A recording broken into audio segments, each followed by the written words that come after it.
Hi friends, ഇന്ന് നമ്മുടെ മേഘാലയ ട്രിപ്പിൻ്റെ മൂന്നാമത്തെ ദിവസമാണ്. ഇപ്പം നമ്മൾ പോയിക്കൊണ്ടിരിക്കുന്നത് റൂട്ട് ബ്രിഡ്ജ് കാണാനാണ് കേട്ടോ. ഇവിടേക്ക് അത്യാവശ്യം നല്ല രീതിയിൽ നടക്കാനുണ്ട് എന്നൊക്കെ നമ്മൾ നേരത്തെ അറിഞ്ഞിരുന്നു. അതുകൊണ്ട് തന്നെ സ്റ്റിക്കൊക്കെ വാങ്ങിയിട്ടുണ്ടായിരുന്നു കേട്ടോ. ഒരു സ്റ്റിക്കിന് 30 രൂപയായിരുന്നു വാങ്ങിയത്. പിന്നെ ഗൈഡിനൊക്കെ വേണമെങ്കിൽ മോളിൽ നിന്ന് വിളിക്കാവുന്നതാണ്. പക്ഷെ നമ്മൾ ഗൈഡിനൊന്നും വിളിച്ചിട്ടില്ലായിരുന്നു. നമ്മൾ രണ്ടുപേരും തന്നെയാണ് പോകുന്നത്. റൂട്ട് ബ്രിഡ്ജ് കാണാനായിട്ട് അത്യാവശ്യം നല്ല ദൂരം നടക്കാനുണ്ട് എന്നൊക്കെ അറിയായിരുന്നു. പക്ഷേ ഇന്നലെ നമ്മൾ കുറച്ച് അൺഎക്സ്പെക്റ്റഡ് ആയിട്ട് രാവിലെ തന്നെ ഒരു ട്രെക്കിങ്ങും അത് കഴിഞ്ഞിട്ട് പിന്നെ ഇന്നലെ ഒത്തിരി ദൂരം നടക്കുകയൊക്കെ ചെയ്തതിന് ശേഷം എനിക്കിന്ന് കാലനക്കാൻ പറ്റുന്നുണ്ടായിരുന്നില്ല കേട്ടോ. ഒരു കാല് തീരെ അനക്കാൻ പറ്റണില്ല പറഞ്ഞാൽ ഒട്ടും അനക്കാൻ പറ്റുന്നുണ്ടായിരുന്നില്ല. രാവിലെ നമ്മുടെ അവിടുത്തെ റൂമിൽ നിന്ന് തന്നെ ഞാൻ ഓരോ സ്റ്റെപ്പായിട്ട് ഇറങ്ങി കേട്ടോ വന്നത്. അപ്പോൾ തന്നെ ഞാൻ എന്നിട്ട് ഏട്ടൻ്റെ അടുത്ത് പറഞ്ഞിട്ടുണ്ടായിരുന്നു, എനിക്ക് ഉറപ്പൊന്നും പറയാൻ പറ്റില്ല ഇത് കംപ്ലീറ്റ് ചെയ്യാൻ പറ്റുമെന്ന്. കാരണം എനിക്ക് അത്രയ്ക്ക് എൻ്റെ കാലം കൊണ്ട് പറ്റണില്ല എന്ന് പറഞ്ഞിട്ടുണ്ടായിരുന്നു. എന്നിട്ട് പിന്നെ ഞാൻ പറഞ്ഞു, മാക്സിമം എന്നെ കൊണ്ട് പറ്റുന്ന പോലെ മാക്സിമം ട്രൈ ചെയ്യാം, അത്രയും ഞാൻ പറയുന്നുള്ളൂ പറഞ്ഞിട്ടാണ് കേട്ടോ ഞങ്ങൾ പോകുന്നത് തന്നെ. അപ്പോൾ ഏട്ടനും പറഞ്ഞു, നിന്നെ കൊണ്ട് പറ്റുന്ന പോലെ നോക്ക് പറഞ്ഞിട്ട് ഞങ്ങൾ അങ്ങനെ പോകുന്ന ഒരു ഇതിൽ ഞങ്ങൾ തമ്മിലുള്ള ഡിസ്റ്റൻസ് കണ്ടാൽ തന്നെ അറിയാം. കാരണം ഞാൻ അങ്ങനെ ഓരോ സ്റ്റെപ്പും ആമ എഴയുന്ന പോലെ എഴഞ്ഞെഴഞ്ഞാട്ടോ പോണത് തന്നെ.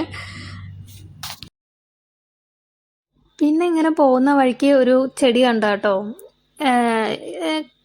ഒരു കായ തിന്നാൻ പറ്റൂലെന്നൊന്നും എനിക്കറിയില്ല. പക്ഷെ ഇതുവരെ ഞാൻ എവിടെയും കണ്ടിട്ടൊന്നുമില്ല. അപ്പോൾ കണ്ടപ്പോൾ വെറൈറ്റി അല്ലേ പറഞ്ഞിട്ട് അങ്ങനെ വീഡിയോ എടുത്തട്ടോ. മുള്ളൊക്കെ ഉണ്ട് കേട്ടോ നിറയെ. പിന്നെ നമ്മൾ ഈ വരുന്ന വഴിക്കൊക്കെ ചെറിയ ചെറിയ കടകളുണ്ട്. അപ്പോൾ അവിടെ വെള്ളവും ബിസ്ക്കറ്റ്, ജ്യൂസ് അങ്ങനത്തെ ഐറ്റംസൊക്കെ കിട്ടും. പിന്നെ കുറച്ച് റേറ്റ് കൂടുതലുണ്ട് എന്നുള്ളൂ കേട്ടോ. പക്ഷേ അതിന് നമുക്ക് ഒരിക്കലും അവരെ കുറ്റം പറയാൻ പറ്റില്ല. നമ്മൾ ഈ ഇറങ്ങി വന്ന വഴി മുഴുവൻ അവർ ഈ സാധനങ്ങൾ മുഴുവൻ ചുമന്നിട്ട് വേണം ഇങ്ങോട്ടേക്ക് എത്തിക്കാൻ വേണ്ടിയിട്ട്. അപ്പോൾ അതിൻ്റേതായ ചെറിയൊരു ചാർജ് ഈടാക്കുന്നു എന്നുള്ളൂ. പിന്നെ നമുക്ക് ഇടയിലൊക്കെ ഇങ്ങനെ ഇരിക്കാനായിട്ട് കുറേ സ്ഥലങ്ങളൊക്കെ ഉണ്ടാക്കി വെച്ചിട്ടുണ്ട്. പിന്നെ ഒരു ഇമ്പോർട്ടൻറ്റ് കാര്യം എന്താണെന്ന് വെച്ചാൽ, മേഘാലയക്ക് വരുമ്പോൾ തന്നെ അത്യാവശ്യം ലിക്വിഡ് ക്യാഷ് എടുത്തിട്ട് വരണം. ഇവിടെ പകുതി സ്ഥലത്ത് നെറ്റ്വർക്ക് എന്ന് പറഞ്ഞ സംഭവമേ ഇല്ല കേട്ടോ.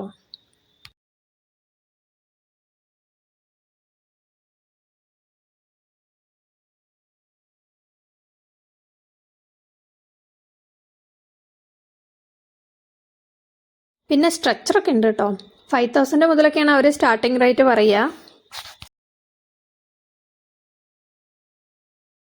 നമ്മളപ്പോൾ ഇങ്ങനെ നടന്നു വരുമ്പോൾ എന്ന് പറഞ്ഞാൽ ചിലപ്പോൾ ചിലവരുടെ വീടിൻ്റെയൊക്കെ ഫ്രണ്ട് കൂടെയൊക്കെ ഉള്ള വഴി കൂടെയൊക്കെ ആയിരിക്കും നടക്കുക. അപ്പം നമ്മളിങ്ങനെ പോകുന്ന വഴിക്ക് എന്തൊക്കെയോ ഉണങ്ങായിട്ടിരിക്കുന്ന കണ്ടു. അപ്പം നമ്മൾ അതിൽ വന്ന ഒരാളോട് ചോദിച്ചിട്ടുണ്ടായിരുന്നു, ഇതെന്താ സംഭവം എന്ന് ചോദിച്ചിട്ടുണ്ടായിരുന്നു. അപ്പോൾ അയാൾ പറഞ്ഞു കുരുമുളകാണ് പറഞ്ഞു. അപ്പം ഞാനതെടുത്ത് ഒന്ന് ചെറുതായിട്ട് കടിച്ചു നോക്കിയതാണ്. ഒരുമാതിരി നല്ല ഗ്യാസ് ഉണ്ട്. പക്ഷെ നമ്മുടെ നാട്ടിലത്തെ കുരുമുളകിൻ്റെ ആ ടേസ്റ്റ് ഒന്നും അല്ല കേട്ടോ എനിക്ക് ഫീൽ ചെയ്തത്. എരിവും അങ്ങനെ കാര്യമായിട്ട് തോന്നിയൊന്നുമില്ല. പക്ഷെ എന്തോ ഒരു ചവർപ്പും ഒരു ഗ്യാസൊക്കെ നല്ലപോലെ ഒരു ഗ്യാസ് ഫീൽ ചെയ്യുന്നുണ്ടായിരുന്നു.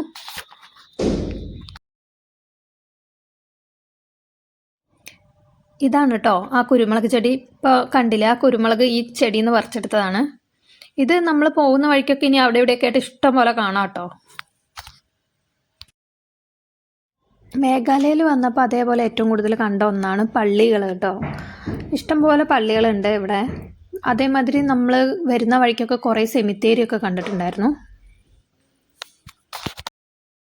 നമുക്കിനി ഈ പുഴ കടന്നിട്ട് വേണം അങ്ങോട്ടേക്ക് പോകാനായിട്ട്, അപ്പുറത്തേക്ക്. മുമ്പ് മുകളിലത്തെ ബ്രിഡ്ജാണ് യൂസ് ചെയ്തിരുന്നേ തോന്നുന്നു. പക്ഷെ നമ്മളിപ്പോൾ വന്നപ്പോൾ മുകളിലത്തെ ബ്രിഡ്ജ് ക്ലോസ്ഡ് ആണ്. ഈ വഴി തന്നെ പോകാൻ പറ്റുള്ളൂ. മഴയൊന്നും ഇല്ലാത്തതുകൊണ്ട് വെള്ളമൊന്നും അധികം ഇല്ല. നമുക്ക് സിമ്പിളായിട്ട് തന്നെ ക്രോസ് ചെയ്ത് പോകാൻ പറ്റും. നമ്മൾ ഈ വഴിയാണ് ഇനി കയറി പോകേണ്ടത്. അങ്ങനെ ആ പുഴയൊക്കെ കടന്നു വന്ന് നമ്മൾ വേറൊരു ബ്രിഡ്ജിൻ്റെ അവിടെ എത്തുന്നുണ്ട്. ഇതിൻ്റെ താഴെ എന്ന് പറഞ്ഞാൽ നമുക്ക് ലൈഫ് ജാക്കറ്റൊക്കെ പ്രൊവൈഡ് ചെയ്യും. വേണമെങ്കിൽ വെള്ളത്തിൽ കളിക്കണമെങ്കിൽ അതിനും ഓപ്ഷൻസ് ഉണ്ട്.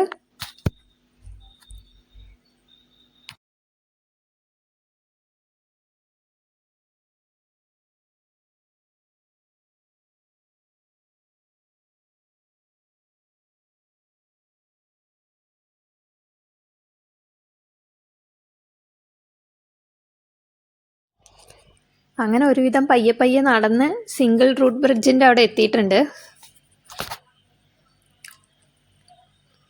ഇത് ആൽമരത്തിൻ്റെ വേരാണ് കേട്ടോ. ആൽമരത്തിൻ്റെ വേര് കൂടിച്ചേർന്നുണ്ടായതാണ് കേട്ടോ ഈ ബ്രിഡ്ജ്. ഇപ്പോൾ മഴയൊന്നും ഇല്ലാത്തതുകൊണ്ടാട്ടോ ഇവിടെയൊക്കെ ഇങ്ങനെ വറ്റി വരണ്ട് കിടക്കണേ. മഴ സമയമാകുമ്പോൾ ഇതിൽ കൂടെയൊക്കെ നല്ല പോലെ വെള്ളം ഒഴുകുമായിരിക്കും. ഇനി ഇവിടുന്ന് നമ്മൾ ഒരു 10 മിനിറ്റോളം നടന്നു കഴിഞ്ഞാൽ ഡബിൾ ഡെക്കർ ലിവിംഗ് റൂട്ട് ബ്രിഡ്ജിലെത്തും. ഇതുവരെ നമുക്കെന്ന് പറഞ്ഞാൽ എൻട്രി ഫീ കാര്യങ്ങളൊന്നുമില്ല, ഫ്രീ ആയിട്ടാണ് നമ്മൾ ഇതുവരെ വരുന്നത്. പക്ഷേ ഇനി ഇവിടുന്ന് അങ്ങോട്ടേക്ക് double decker living root bridge കാണണമെങ്കിൽ അവിടെ എൻട്രി ഫീ ഉണ്ട്. അപ്പോൾ അത് നമുക്ക് നെക്സ്റ്റ് വീഡിയോയിൽ കാണാം. ബൈ.